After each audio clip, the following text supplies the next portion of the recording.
Hello guys, my name is Maria Trisa Natalia with NPM 234111041. Today I will present about global and international issue atau isu global atau internasional. Okay, let's start the presentation. Isu global adalah permasalahan yang tidak hanya terjadi di satu negara, tetapi dampaknya dirasakan oleh banyak negara, bahkan di seluruh dunia. Masalah ini muncul karena semakin eratnya hubungan antar negara dalam bidang ekonomi, politik, teknologi, dan sosial. Akibatnya, suatu kejadian di satu wilayah dapat dengan cepat mempengaruhi wilayah lainnya. Contohnya perubahan iklim yang terjadi di satu kawasan dapat berdampak pada cuaca ekstrim di negara lainnya, atau krisis ekonomi di negara besar dapat mempengaruhi perekonomian globalnya juga. Jadi isu global itu bersifat kompleks dan saling berkaitan sehingga tidak dapat diselesaikan oleh satu negara secara mandiri. Penanganannya membutuhkan kerjasama internasional melalui perjanjian, organisasi dunia, dan kolaborasi antar negara. Oleh karena itu, isu global menuntut adanya kesadaran bersama, tanggung jawab kolektif, serta komitmen global agar solusi yang dihasilkan dapat berkelanjutan dan adil bagi semua pihak. Oke, next, yaitu ciri-ciri isu global.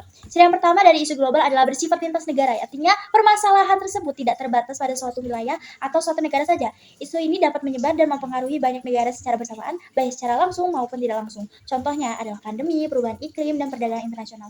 Oke, yang ciri yang kedua, ada isu global berdampak luas terhadap berbagai aspek kehidupan, seperti sosial, ekonomi, politik, dan lingkungan. Dampak sosial bisa berupa meningkatnya kemiskinan atau migrasi penduduk. Dampak ekonomi terlihat dari ketidakstabilan pasar dan perdagangan. Dampak politik juga dapat memicu konflik atau ketegangan antar negara, sedangkan dampak lingkungan mencakup kerusakan alam dan bencana alam berskala besar. Ciri yang ketiga yaitu isu global tidak dapat diselesaikan oleh satu negara saja. Jadi keterbatasan sumber daya, kewenangan, dan pengaruh suatu negara membuat penyelesaian secara sepihak menjadi tidak efektif. Jika hanya satu negara yang bertindak, solusi yang dihasilkan cenderung tidak menyeluruh dan berkelanjutan. Oke, ciri yang keempat adalah membutuhkan kerjasama internasional. Penanganan isu global memerlukan kolaborasi antar negara melalui organisasi internasional, perjanjian global, serta kebijakan bersama. Kerjasama ini bertujuan agar solusi yang diambil lebih efektif, adil, dan mampu memberikan manfaat bagi seluruh dunia. Oke, next yaitu isu politik dan keamanan internasional.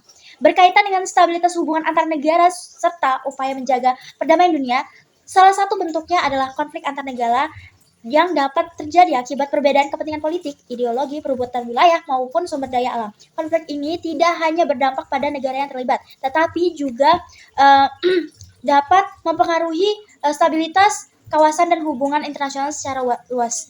Selain itu, terdapat terorisme internasional juga, yaitu tindakan kekerasan yang dilakukan oleh kelompok tertentu dengan tujuan menimbulkan ketakutan dan tekanan politik lintas negara. Terorisme juga menjadi ancaman global karena jaringan bersifat internasional, memanfaatkan teknologi modern, dan sulit diberantas oleh satu negara saja.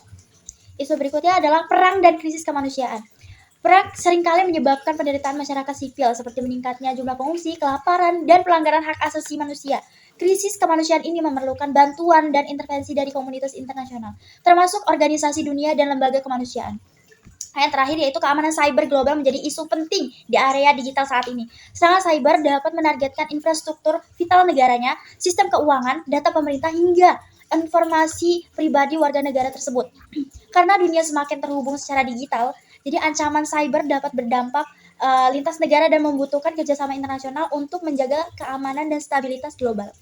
Oke, next yaitu isu ekonomi global. Isu ekonomi global berkaitan dengan keterhubungan perekonomian antar negara di seluruh dunia. Salah satu bentuk utamanya adalah globalisasi ekonomi, yaitu proses meningkatnya hubungan ekonomi antar negara melalui perdagangan, investasi, dan pergerakan modal. Globalisasi memberikan peluang pertumbuhan ekonomi dan memperluas pasar, namun juga menimbulkan persaingan yang ketat serta ketergantungan antar negara. Isu berikutnya ada ketimpangan ekonomi antar negara. Perbedaan tingkat besar pembangunan menyebabkan adanya jurang besar antara negara maju dan negara berkembang. Ketimpangan ini terlihat dari perbedaan pendapatan, akses pendidikan, teknologi, dan kualitas hidup. Selain itu, terdapat krisis keuangan globalnya, yaitu kondisi ketika sistem keuangan dunia mengalami gangguan serius seperti krisis perbankan atau jatuhnya pasar keuangan. Krisis ini dapat menyebar dengan cepat ke berbagai negara akibat berkaitan ekonomi global sehingga berdampak pada meningkatnya pengangguran, penurunan investasi, dan melemahnya pertumbuhan ekonomi dunia. Yang terakhir adalah perdagangan internasional dan perang dagang juga menjadi isu penting dalam ekonomi global. Perang dagang terjadi ketika negara-negara saling mengenakan tarif atau pembatasan perdagangan untuk melindungi kepentingan ekonominya. Hal ini dapat mengganggu rantai pasok global, meningkatkan harga barang dan memperlambat pertumbuhan ekonomi internasional. Selanjutnya ada isu lingkungan global. Isu lingkungan global berkaitan dengan kerusakan alam yang dampaknya dirasakan oleh seluruh dunia. Salah satu isu utamanya adalah perubahan iklim, yaitu perubahan pola cuaca jangka panjang yang menyebabkan meningkatnya frekuensi bencana alam seperti banjir, kekeringan, dan badai. Selanjutnya ada pemanasan global, yaitu meningkatnya suhu rata-rata bumi akibat peningkatan gas rumah kaca dari aktivitas manusia seperti penggunaan bahan bakar fosil dan deforestasi. Pemanasan global menyebabkan pencairan es di kutub, naiknya permukaan air laut, dan ancaman tenggelamnya wilayah pesisir. Isu yang berikutnya ada kerusakan hutan dan laut. Deforestasi menyebabkan hilangnya keanekaragaman hayati, terganggunya keseimbangan ekosistem, serta berkurangnya kemampuan bumi menyerap karbon. Yang terakhir, terdapat pencemaran lingkungan lintas negara, seperti pencemaran udara, limbah industri, dan sampah plastik laut. Pencemaran ini tidak mengenal batas wilayah karena dapat menyebar melalui udara dan laut, sehingga memerlukan kerjasama internasional untuk mengendalikan dan mengatasi secara bersama-samanya. Yang slide selanjutnya, next, isu sosial dan kemanusiaan. Isu sosial dan kemanusiaan berkaitan dengan kesejahteraan, martabat, dan hak dasar manusia di seluruh dunia. Salah satu isu utamanya adalah kemiskinan global, yaitu kondisi ketika sebagian besar penduduk dunia masih hidup dan dengan keterbatasan akses terhadap kebutuhan dasar seperti pangan, pendidikan, dan layanan kesehatan. Kemiskinan global dapat menghambat pembangunan dan memperbesar kesenjangan antar negara. Isu berikutnya adalah pengungsi dan migrasi internasional. Konflik bersenjata, bencana alam, dan krisis ekonomi memaksa jutaan orang meninggalkan negaranya untuk mencari perlindungan dan kehidupan yang lebih layak di negara lain. Arus migrasi ini sering menimbulkan tantangan sosial, ekonomi, dan politik baik bagi negara asal maupun negara tujuannya. Selanjutnya terdapat pelanggaran hak asasi manusia atau HAM, seperti diskriminasi, kesejahteraan, kerja paksa, dan pembatasan kebebasan berpendapat. Pelanggaran HAM menjadi perhatian internasional karena setiap manusia memiliki hak dasar yang harus dihormati dan dilindungi tanpa memandang kebangsaan atau latar belakangnya. Yang terakhir ada kesehatan global. Khususnya pandemi merupakan isu kemanusiaan yang sangat penting. Penyakit menular dapat menyebar dengan cepat antar negara akibat mobilitas manusia yang tinggi. Pandemi tidak hanya berdampak pada kesehatan, tetapi juga pada ekonomi, pendidikan, dan stabilitas sosial, sehingga penanganannya memerlukan kerjasama global yang kuat. Oke, next, yaitu peran organisasi internasional. Yang pertama, organisasi internasional memiliki peran penting dalam menangani berbagai isu global dan internasional. Salah satu organisasi utamanya yaitu PBB atau Perserikatan Bangsa-Bangsa. Jadi PBB itu berperan dalam menjaga perdamaian dan keamanan dunia, menyelesaikan konflik antar negara, serta mendorong kerjasama internasional di bidang kemanusiaan, pembangunan, dan perlindungan hak asasi manusia. Selain PBB ada WHO, IMF, dan World Bank. WHO adalah World Health Organization, berfokus pada isu kesehatan global termasuk pencegahan dan penanganan penyakit serta pandemi. IMF yaitu International Monetary Fund, berperan sebagai menjaga stabilitas keuangan internasional dan membangun negara yang mengalami krisis ekonomi. Sementara itu, World Bank memberikan dukungan pembiayaan dan bantuan teknis untuk pembangunan dan pengentasan kemiskinan di berbagai negara. Organisasi kawasan juga memiliki peran strategis seperti ASEAN dan Uni Eropa.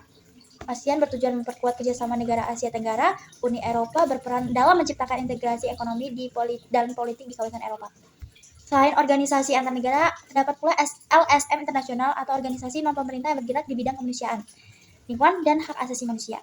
Oke, next yaitu dampak isu global bagi Indonesia. Isu global memberikan dampak yang signifikan bagi Indonesia sebagai bagian dari komunitas internasional dalam bidang ekonomi. Kondisi ekonomi global sangat mempengaruhi pertumbuhan ekonomi nasional, terutama melalui perdagangan internasional, investasi asing, dan stabilitas nilai tukar. Krisis ekonomi global atau ketegangan perdagangan antar negara dapat berdampak pada ekspor, lapangan kerja, dan daya beli masyarakat Indonesia.